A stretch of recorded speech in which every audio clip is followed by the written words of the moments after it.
I feel like we share that sense of, like, as children, shared that sense of there is something wrong with me and nobody understands and something very bad is going to happen, but I also cannot tell anyone about it.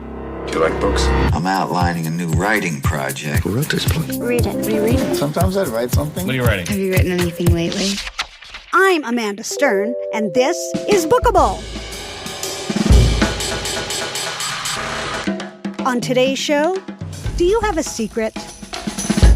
Of course you do. We all do. Look, there's something I need to get off my chest. What is it? I haven't told anyone. What secret? Tell me the secret. I will tell you. Our dirty little secret. There are so many reasons we keep things hidden. But sometimes there's a secret inside us that's so big and so overwhelming, it distorts the way we see and move through the world. Here we go. Well, our guest today, Susan. Oh my God, hi. Oh, wow, Amanda, it's so good to hear your voice. It is so good to hear your voice. She revealed the central shame of her life that had been buried for more than 30 years. Time for an introduction. I'm Susan Burton, and I am the author of the memoir, Empty. Susan Burton. Empty tells the story of the eating disorders that I kept secret for decades, essentially until I wrote this book. If anyone knows how to craft a narrative, it's Susan, who works for the legendary radio show This American Life. In Empty, those narrative skills are on full display as she exposes and investigates the eating disorders she had edited out of her life. Mostly my adolescence and my college years. I struggled with anorexia and binge eating disorder.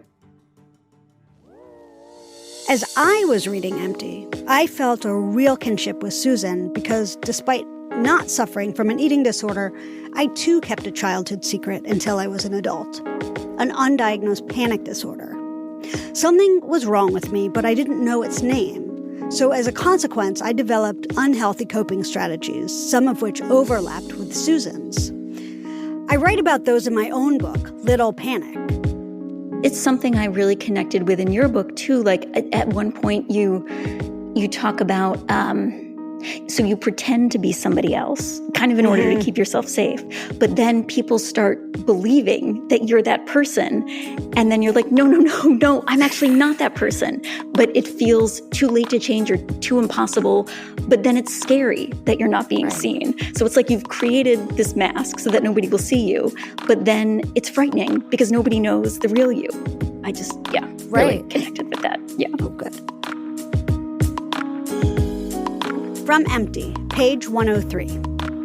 I ate not when I felt things intensely, but when I didn't. I ate when I felt nothing. I ate when I felt low, and then hated myself, and I ate more in that hate.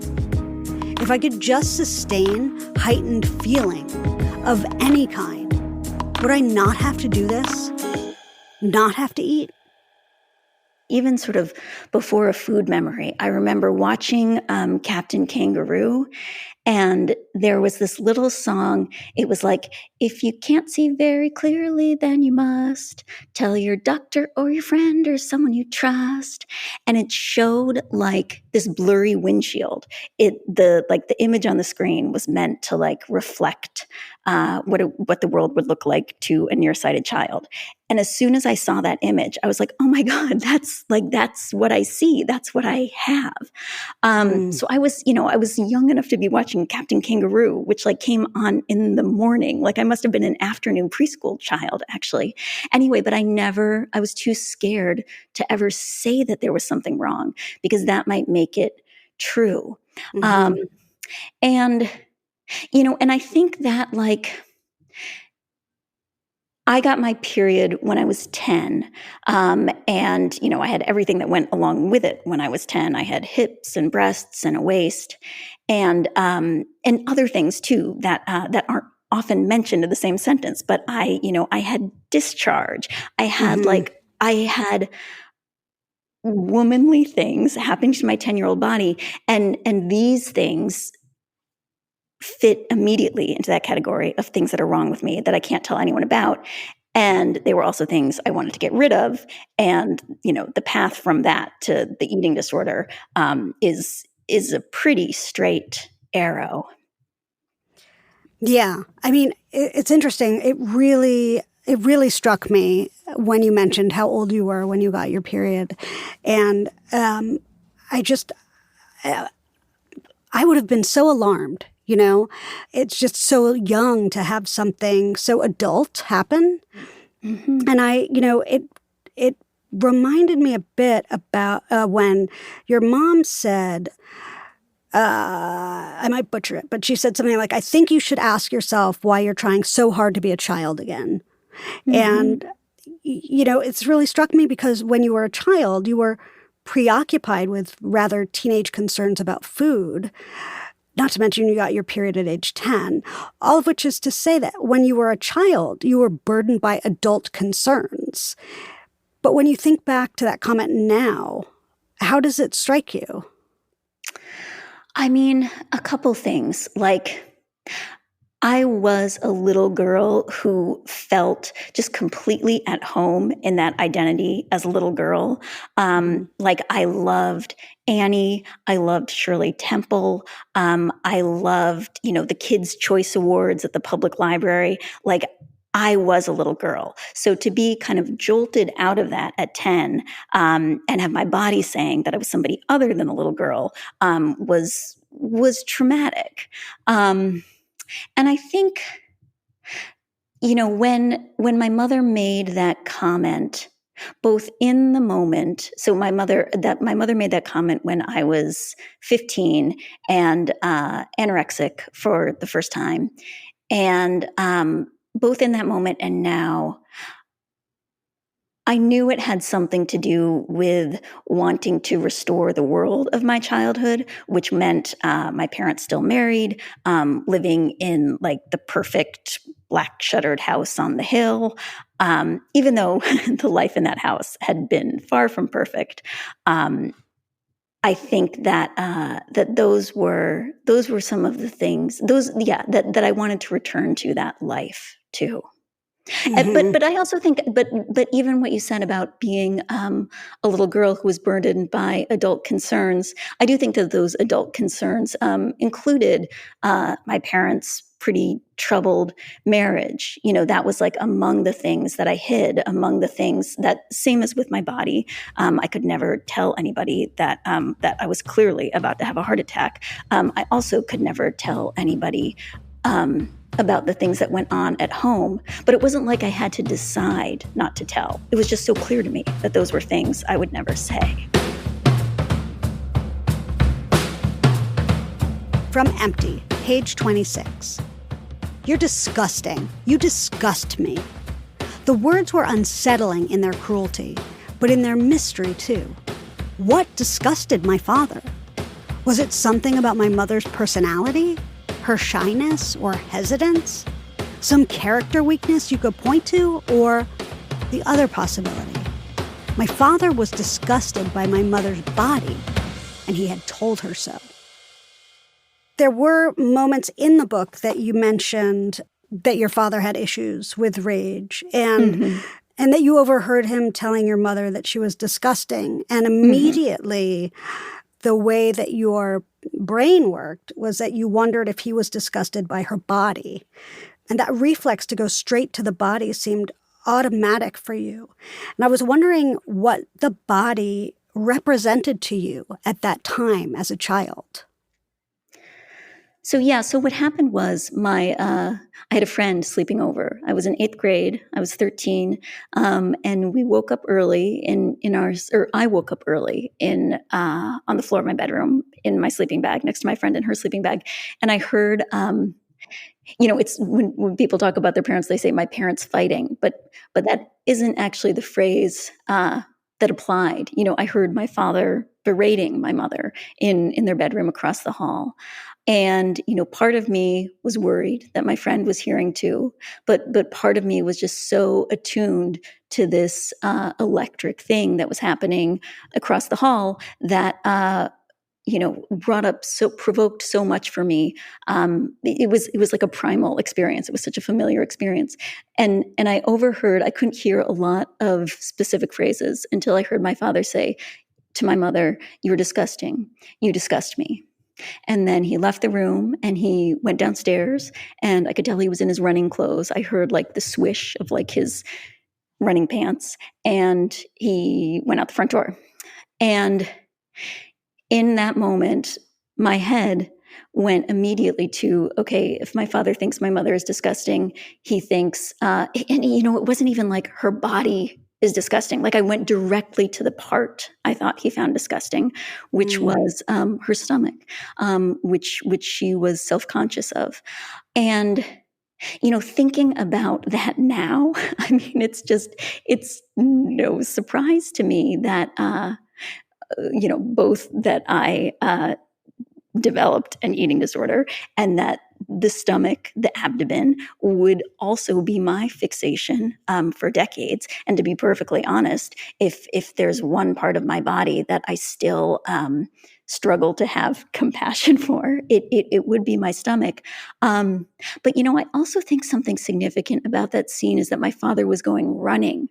He was doing this thing that could undo the stomach or purify. There's something I think significant about that too. Did I in that moment think that my mother needed to change or be different so that my father wouldn't find her disgusting? No, not at all. I mean, I thought it was incredibly cruel and disturbing, and I was unsettled by it, and I wished I could unhear it. But did it sink into me? Yes.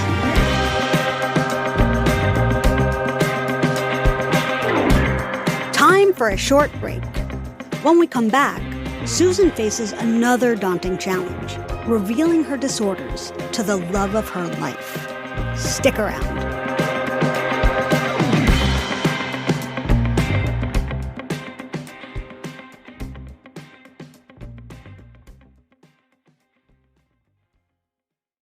Nerdette is a podcast that invites you to sit back and think about the important stuff, but not like in a super exhausting, annoying way, more like in a, oh yeah, I've actually been thinking about this too kind of way. As a society, we do not take friendship very seriously. Never let anybody edit what you're interested in. You are enough. And when that happens, you kind of have to take a hard look at yourself and your life and your relationships and figure out what's important. Nerdette. Listen wherever you get your podcasts.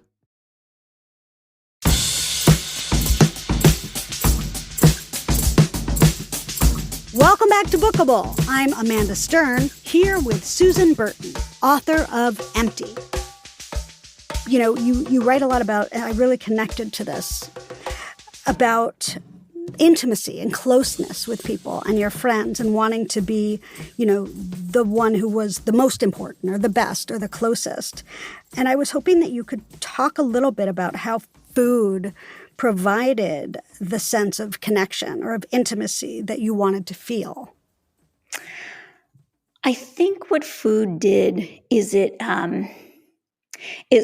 was a balm for that intimacy or connection I didn't feel. So what I mean by that, like to use an example, so I had this best friend in high school, Jules. Actually, it feels like hubris to even call her my best friend because she had a real best friend, Eden.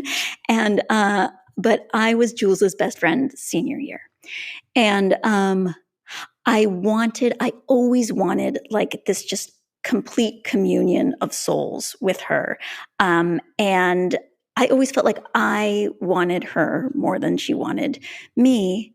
And I often left interactions with her feeling bereft. So for example, we could be at school one day and I could walk her to class, and instead of, asking me something about what's going on with my life, she could be talking about, the guy who was really into her. I could leave that interaction, and it's innocuous, it's nothing, but I would leave school and I would go home and I would binge.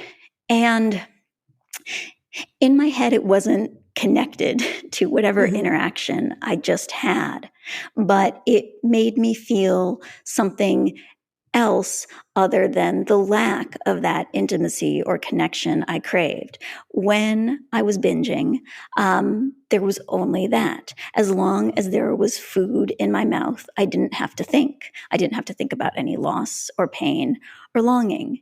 And then as soon as I was done, I felt a lot of feelings. I felt self-loathing. I felt fear about, having to get through the rest of the day. But those were familiar feelings. This was like a cycle I knew. And I still didn't have to think about kind of the disconnection or intimacy. So it wasn't like food. It wasn't like I went to it for comfort, although, reflecting on it, like certainly that was part of it, but there was more sort of like rage and aggression in the act of binging. I think because of the rage and aggression, that like the kind of tearing around the kitchen, the ferocity of it, I think that's why it's hard for me to square those feelings with the notion of comfort. While you were talking, it sort of something struck me that it didn't strike me in the book because I wasn't listening to you talk about it. And what struck me, and it could be nothing, is that, in friendship, it's between two people, and, you are often waiting for something or hoping for something that, didn't come, or you didn't feel, even if it did come, you probably couldn't feel the strength of it, which was wanting to be the best, the closest. But with food, it's a one-sided relationship in a way. You're not, it's just you have all the power, and you can just sort of, there's no expectation of closeness from food. You know what I mean? Yes. No, I think this is so true. And this is something that I talk about in therapy a lot. Like food is a one-person solution, right? And the relationship with the other is the two-person solution. And I relied for years on that one-person solution. Even the act of writing the book is in a way a one-person solution. Once the book goes out into the world and I'm talking to other people about it, it's very different. But the years spent alone with the book, writing the book itself, that's very one person too. Right. And yet it's still a relationship. It's just. Right. Yeah. Exactly. Yes. Except it's not a relationship with a human. Right. Which is maybe part of why it felt shameful, was because you were living out a relationship that no one else but you could really see or understand, even if you didn't understand it. Yeah. No, I do think that's true. And there's shame in, there's shame in the binging itself, but then there's shame in wanting to do it. And part of that shame, I think you're right. The shame is wanting that instead of another human, or being better at that relationship than you are with a human relationship, or feeling that that's the case, even if that's not true.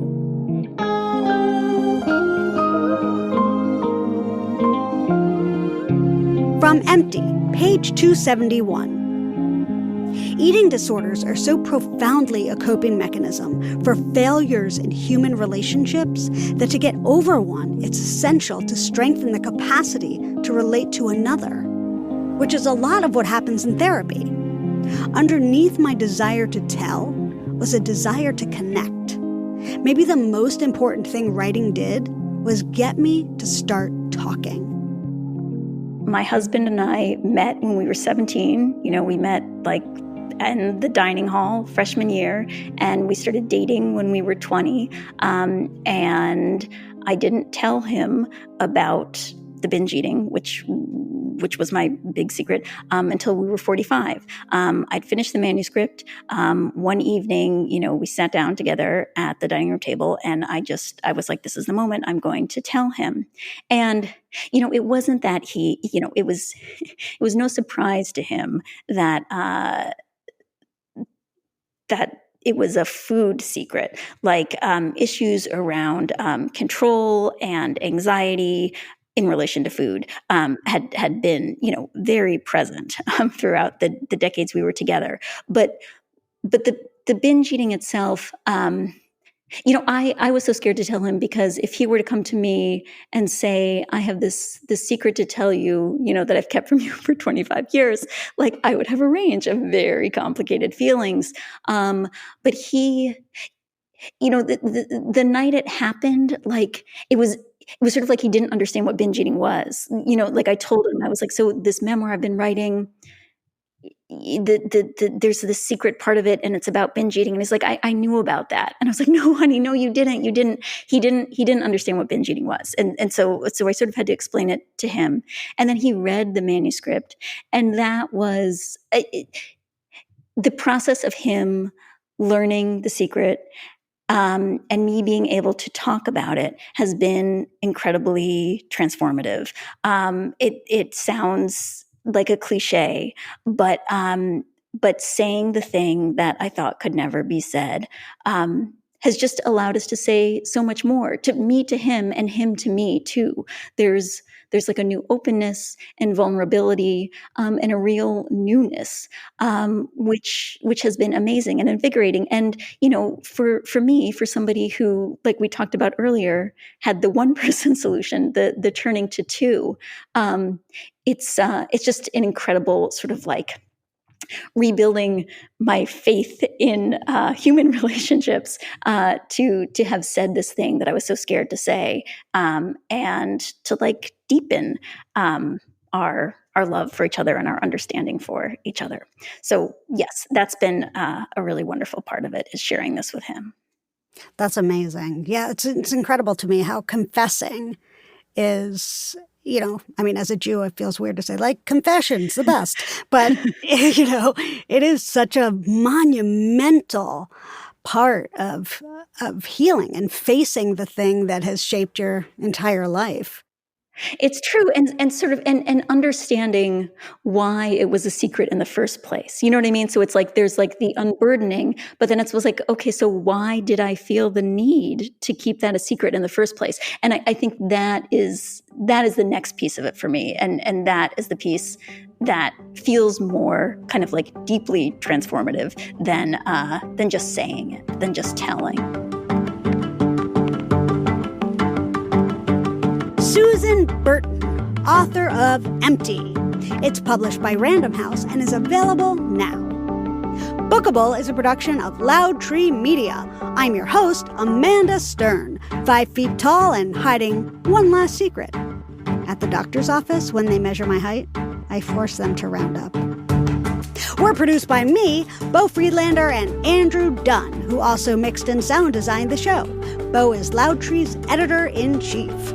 Find us on the web at bookablepod.com. And please subscribe and rate us 5 stars on Apple Podcasts or wherever you get your shows. That's one of the best ways for other listeners to find Bookable. And there's a ton of great stuff on our Instagram. That's at bookablepod. And you can also follow me at A Little Stern. Despite never having met, Susan and I really get each other, from our heads to our feet. I was swimming yesterday and I cut the bottom of my foot on a shell. Oof. And in the middle of the night, it was really hurting me. And I was like, I know I have flesh-eating bacteria. I can't believe this. And then I was like, I bet Amanda will understand 100%. the anxiety this is causing me. It's so fun. Yep, we are. That is pretty much 99% of my day. This is Bookable.